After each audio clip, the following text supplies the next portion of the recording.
Good evening and welcome once again. This is Imuna Yisrael, Solonomics 101, LEV Project, the Underground Review, the season finale. We've been with it since the first episode.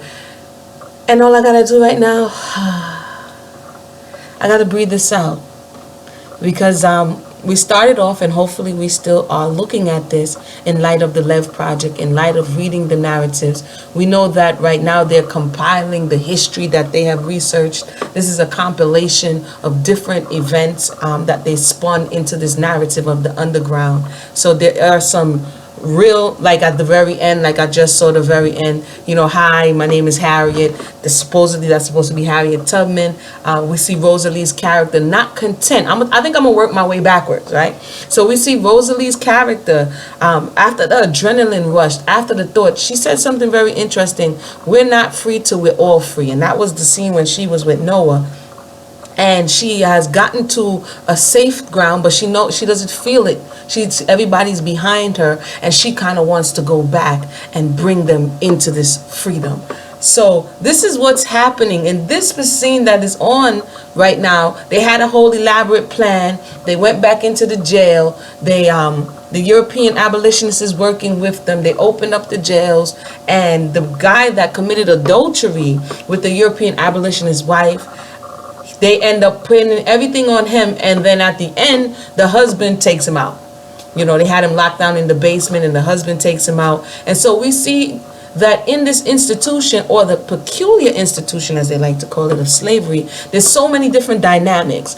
The so-called black people are outside, they're working, they're in the field, and they think that these European lives are perfect, but it's not. It's a facade. Inside, there is a decay of morale. Inside it, there's a decay of conscience and rationale. And so we're seeing that drama being played out in this entire narrative. Again, for the purposes of healing, it's important to reassess what happened and what it is that we're looking at. What else happened in this thing? Oh, I just want to let you guys know, from episode 1 till now, I don't know why. I know he probably had to be there to make for a good narrative, but August is like the dude with 9 lives. I don't know why they left him alive. I guess so that he can come back again and avenge the stabbing of his son. But this dude gets shot in the water. He gets drugged up. He gets, the whole floor falling on him, and he just bounces out like Superman. At the same time, somebody like Zeke, who is a beast, he's huge, not a beast in that terminology, but he's huge, he's built. He gets one thing and he's out. So I don't really, I'm not sure that whole part, how the writers wrote in August. This is the slave catchers, for those who don't know who August is. They wrote him in like this dude was a superhero. So I really wasn't feeling that. But anywho, so he's back now again. And instead of, they shot him, Rosalie, because he came for her life. And that part was powerful. I'm not going to front. There's a time that you come to when you're tired of running. And she's been running and running and running. She's like, yo, forget it. I'm just going to turn around and face whatever it is. And she turned around and faced him, and the abolitionist woman, I keep forgetting her name, she comes in, and this is how they're able to get away, and he gets shot. Oh, wow, how could I forget?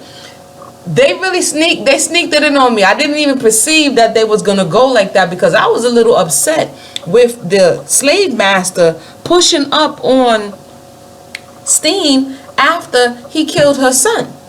I'm like, is she serious? But I'm not gonna front, Steve. You really surprised me there. Or the writers made it where the butler and she conspired to take him out, and they hung him in the same way that he hung her son. So it was a life for life. Speaking of which, let me see, what did the woman say her name was?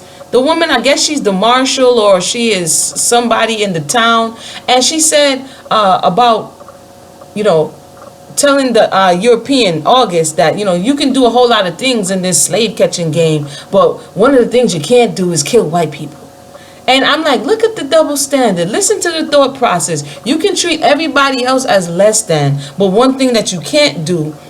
So then one would have to ask, in this whole quote, the Black Lives Matter, because she's saying you would kill as many slaves as you want, but you can't kill a European life, because apparently in their thought process, a European life is supposed to have been worth more. That was another very interesting thing. Let me see here. Moon. I'm doing it straight off of my mind, so please bear with me. I like this, and I think I'm going to title this one Brave but Broken. As she was going on, when she got to safety, Rosalie that is, and the abolitionist brother was saying, hey man, tell me the story of the Macon 7. She says, why do you want to hear my story? You know what, that's so interesting, because as we're reading the slave narratives, the real life slave narratives, that's what they would always say. Everybody else is like, oh, your story is so amazing. And because there's so much hurt, there's so much pain, there's so much unresolved things that are going on there, they don't feel that their story is worth telling oftentimes.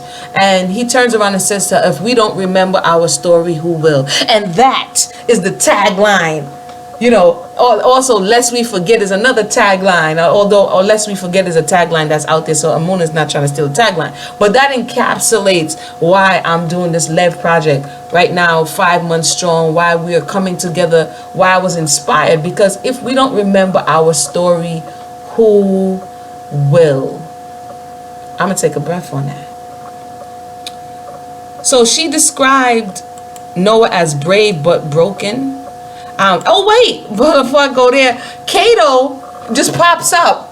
Cato's not dead. Cato pops up because they didn't really kill him. He got, hurt in his leg. So he has his buried money and Cato's not dead. And I suppose that they were invited to come back for another season. So I guess that's why Cato's not dead. And you have to think about longevity. So if you kill off everybody, then the show is done. And so you need something to keep going. So now Cato is not dead. Noah's in jail. No wonder superhero August, he's not dead either. And so, but the master is dead, and Ernestine goes to the auction block. I wanted to talk about that. The way in which the oppressor, this is why I keep telling everybody, in my estimation, I'm going to do more research on it, but I have been doing research on domestic abuse. This is domestic abuse on a larger scale. And in the domestic abuse, the abuser and the one that is being abused, it's always to make you feel like you are responsible for what it is that I'm doing to you. See, you made me punch you in your eye. It's all your fault. I didn't really want to do it. This is how the slave master, like she was saying, you always have to keep your head down. You always walking on eggshells, and it's whatever they want. And so this European woman attempts to begin to act like she's the one who's in pain. And then go on this whole verbal trek about how, it wasn't about the fact that she was sleeping with her husband, or it wasn't the fact that she had children, but my children were supposed to be mine. I'm sorry, y'all. I just need a healing moment right now, because I was not feeling that. I'm like, is she serious? Is she really serious? If you would have raised your children, if you would have had them in your possession, though you saw the way when she had the baby in the beginning of the scene and she just handed the baby off to Ernestine. Well, the person who nurses the child, the person who suckles the child, the person who wipes the child boo-boo off, that's who the child is going to connect to. So how are you as a woman going to feel indifferent when you gave off that responsibility to somebody else? So that part really rubbed me the wrong way, but it was really OD the way she pulled up to this the sale. Wow. And so again, it's the setup for next week. That is the review. But again, as we're looking at what we're looking at, just not for entertainment purposes only, but to go into the characters, go into their minds, possibly in the verbiage and the things that they're using. And like I said, what she said was very powerful. Brave but broken. And we are a brave people, yet we are broken. Because, one more thing, how could I forget? This very scene that I'm looking at, I keep jumping all over the place. Please stay with me. Noah, they're like, what do you want? Like, right? Is that a rhetorical question? So he again now goes on this whole, I want to be a man. I want freedom. I want for you not to be harassing me. And then the European jailer going to turn around and say, well, I can't give you that.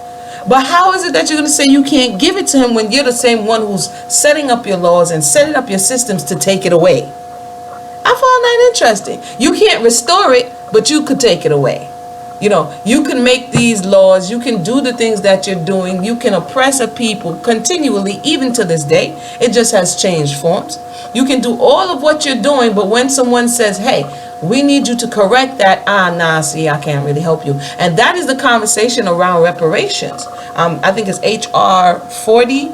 the reparations bill that has been presented over the last, if I'm not mistaken, 20 years.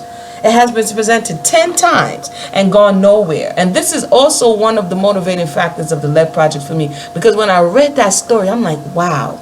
But when you go into that proposal, part of it is not just saying people are like, reparations, give us money. No, when you go into that proposal, and I did a video on it, so if you're missing it, go back in the archives and you will see the HR 40, if I'm not mistaken. That's the name of the proposal, by one of the oldest seated men within the House, and he presented that bill. His name escapes me right now. I'm so sorry, it's late. His name escapes me right now, but he presented that bill, and it hasn't gone anywhere for the last 20 years. But within that bill, it says that the research needs to be done, the assessment of the damage needs to be done before people say, yeah, man, we want reparations and give us money. Money in itself is not going to solve the problem.